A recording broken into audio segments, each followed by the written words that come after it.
আজ খুব মোগলাই পাওয়াটা খেতে ইচ্ছে করছে রে, খাওয়াবি? রোজ আমাকে বাজিতে হারাস আর আমারই ঘাড় ভেঙে খাস। না না, তুই আজ খাওয়াবি। তাহলে আজকেও একটা বাজি ধর না। ওই দেখ, দেখতে পাচ্ছিস বিচের ধার দিয়ে একটা আন্টি মিষ্টির হাঁড়ি নিয়ে যাচ্ছে। হ্যাঁ রে, তাই তো, ঠিক বলেছিস। ওই হাঁড়িটা আন্টির হাত থেকে যদি ফেলে দিতে পারিস তবেই তোকে আমি মোগলাই পরোটা খাওয়াবো। আন্টির হাত থেকে মিষ্টির হাঁড়িটা যদি তুই ফেলতে না পারিস তবে তুই আমাকে খাওয়াবি। এই শর্তে রাজি তো? হ্যাঁ হ্যাঁ, আমি রাজি।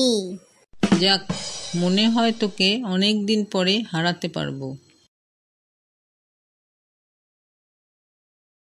ও আন্টি, আন্টি, আপনার ঘড়িতে 12টা বেজেছে কিনা একটু দেখুন না। দাঁড়াও দাঁড়াও, দেখছি। হায় হায়, আমার মিষ্টির হাঁড়িটাই পড়ে গেল ঘড়ি দেখতে গিয়ে। এখন 12টা বাজেনি, তবে এখনই 12টা বাজাচ্ছি। দাঁড়া, দেখাচ্ছি মজা। ছুটোগুলো ধরতে পারলে ঠ্যাং ভেঙে দেবো। পল্টু, পালাই চল। ধর তো শয়তান, হারামজাদা পোলাপান, ধরতে পারলে ঠ্যাং ভেঙে গুঁড়ো করবে। হিরে বল্টু, আজকেও তো বাজিতে জিততে পারলি না, হেরে গেলি। এখন তো মোগলাই তোকে খাওয়াতেই হবে রে।